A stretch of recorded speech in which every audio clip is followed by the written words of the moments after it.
যুক্তরাষ্ট্রের সরকারি ব্যয় নিয়ে রাজনৈতিক অচলাবস্থা বা শাটডাউন ৩৮তম দিনে পৌঁছেছে। এতে দেশটির বহু সরকারি কর্মী এখনও বেতনহীন অবস্থায় রয়েছেন। এর মধ্যে সবচেয়ে বেশি ভুগছেন বিমান চলাচল নিয়ন্ত্রণকারী কর্মকর্তারা। কেউ ছুটি নিচ্ছেন, কেউ চাকরি ছেড়ে যাচ্ছেন। এতে দেশ জুড়ে ফ্লাইট বিলম্ব আর বাতিলের সংখ্যা বেড়েই যাচ্ছে।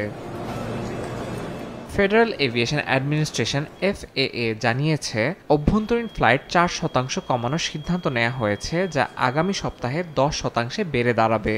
এতে প্রতিদিন প্রায় ৪,০০০ ফ্লাইট বাতিল বা বিলম্বিত হতে পারে বলে আশঙ্কা করা হচ্ছে। তবে ডেল্টা, ইউনাইটেড সহ বড় এয়ারলাইন্সগুলো জানিয়েছে, বাতিল হওয়া টিকিটের পুরো টাকা যাত্রীরা ফেরত পাবেন। এমন পরিস্থিতিতে থ্যাঙ্কসগিভিং সামনে রেখে যাত্রীরা পড়েছেন বিপাকে।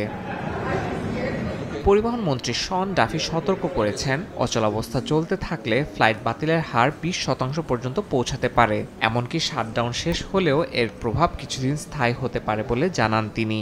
শুধুমাত্র সিটি ব্যাংকে অ্যাকাউন্ট থাকলেই করতে পারবেন গুগল পে। তাই অ্যাকাউন্ট খুলুন আজই। এদিকে মার্কিন প্রেসিডেন্ট ডোনাল্ড ট্রাম্প আবারও রিপাবলিকানদের সিনেটে ফিলিবাস্টার বাতিলের আহ্বান জানিয়েছেন। এর মাধ্যমে সিনেটে 60 ভোটের বদলে 51 ভোটে বিল পাশের সুযোগ তৈরি হবে। অন্যদিকে সিনেট নেতা জন থুন জানান, শাটডাউন দ্রুত শেষের আহ্বান জানালেও ডেমোক্রেটরা স্বাস্থ্য নিয়ে নিশ্চয়তা ছাড়া আলোচনায় রাজি নয়।